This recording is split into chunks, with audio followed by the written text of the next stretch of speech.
All right, I want to do things a little bit differently in this video. And for those of you who are new to the channel, we want to be your go-to spot for Detroit Lions news, opinions, reactions, all that kind of stuff. We want it to be here. We're putting out videos every single day. So if you're new to the channel, check it out. If you like what we're doing, hit that subscribe button. If you've been here a while, you keep watching the videos, hit the subscribe button. We're pushing for 20,000. We would love to have it. We got the draft coming up. Make sure you're watching that with us. First round live. No. Whoa. I just fell. Did you see that? All right. Anyways, no better place to watch the draft, I think, than with me and Chris.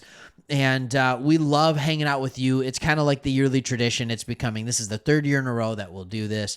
Just absolutely love doing it. We might even have a couple guests for you. Nothing crazy. Don't get like all excited like former players and stuff like that. It's not that. But anyways, there was an interesting article that I talked about or I saw, and it was on The Athletic talking about Luke McCaffrey, not Christian, Luke, as such an intriguing NFL draft prospect. If you remember, Luke McCaffrey went into college as a quarterback.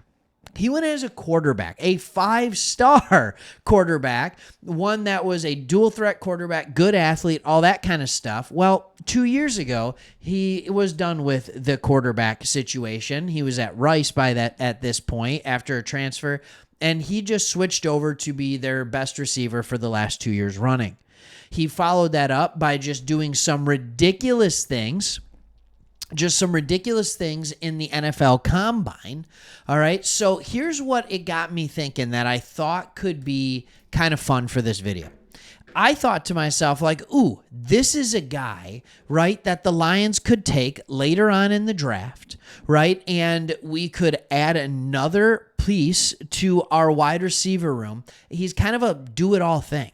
He had lined up on the outside quite a bit. He lined up on the inside quite a bit. He was a contested catch monster and a solid athlete with a 9.56 RAS. And part of the reason he was a contested catch monster is because a lot of the throws were behind him, but he made the catches anyway. And a lot of times it looked like they just wanted to line him up out wide and run deep routes and go routes. And he has good enough speed to do it at 4.46, but not elite, ridiculous speed.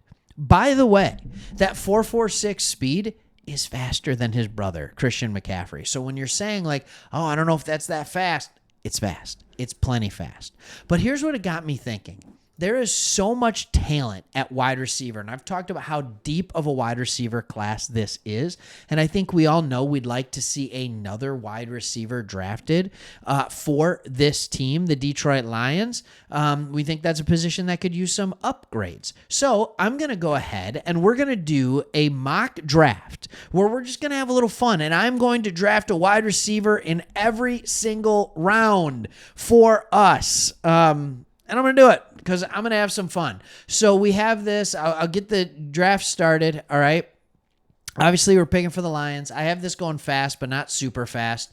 You have kind of your usual suspects here, and we'll go back and see that because if I try and do this, it'll just go nuts.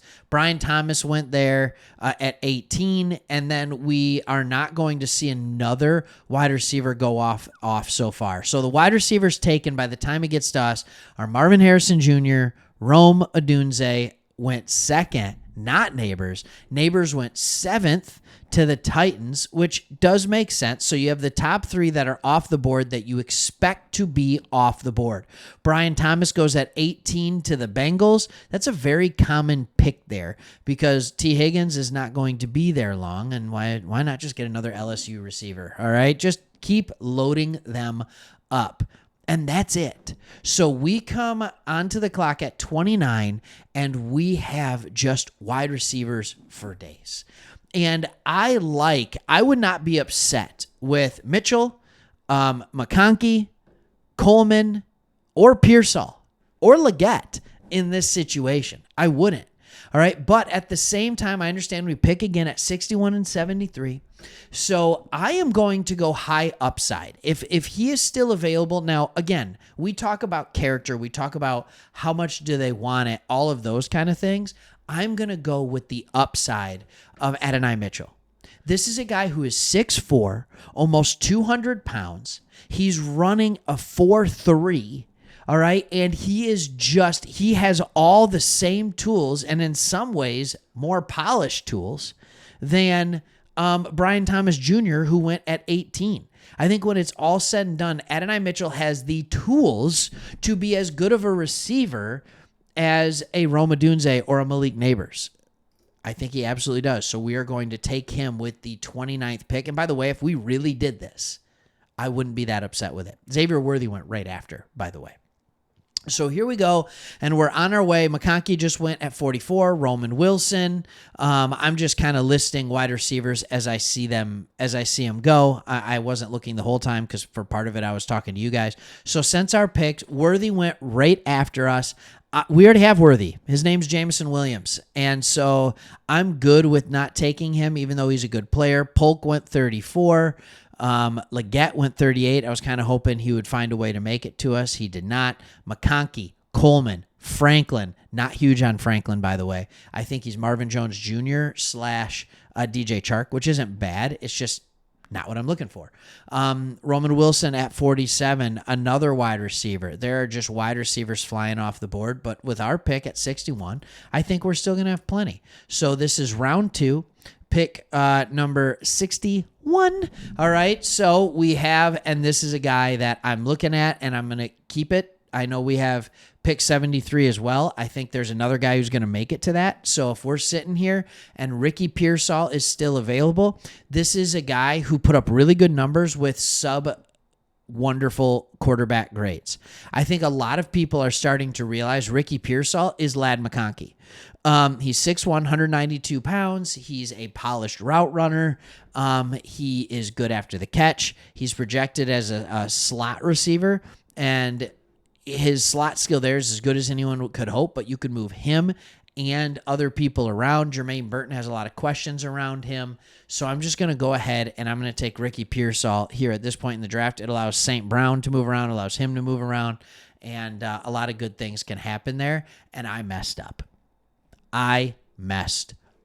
Because my hope was that Devontae Walker was still going to be there. So now I have to look at this and I have to do a couple of different things. I have to look at who do I want. So I look at a guy like Malachi Corley.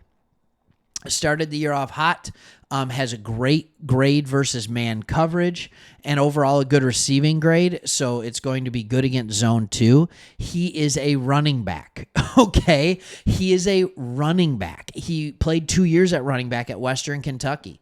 He found a home as a receiver, and he is a well-balanced athlete. This is very similar. Malachi Corley is very similar to what we see out of Xavier Leggett. But when I tell you his numbers, like he had 79 catches this year. All right. He had 11 touchdowns this year. He had 11 touchdowns last year.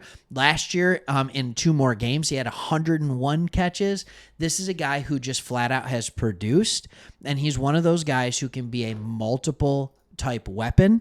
And somebody that I think would be good because we don't see this outside burner, which is what I would really like to have. All right, what I would really like to have, which is what I got with pick 29. All right, but I would like this guy. You can line up outside, no problem. But if I can't have that, I'll take another running back. I see, this being something that could go really well. It could kind of be like what San Francisco has, right? Deebo Samuel and Christian McCaffrey. We have it with Gibbs and Corley. All right, we already have, it would just make us so multiple. We could do so many stinking things. And then we're in this point of the draft where, as Lions fans, we're waiting forever. It seems like every year we have a place where there's nothing for 100 picks. It's 2 rounds, 3 rounds, and you're just like, oh my goodness, what are we doing here? And then I'm going to go ahead and finish after this pick. And here's the reason I'm going to finish after this pick. Round 5, you can still get good receivers. The hit rate in round 5 is similar to round 4, which is similar to round 3. But once you get past round 5 and you get into round 6 and round 7, the hit rate for getting a quality wide receiver is not good. All right, it's not good at all. So in this one, I'm going to go and I'm going to look at Joshua Cephas.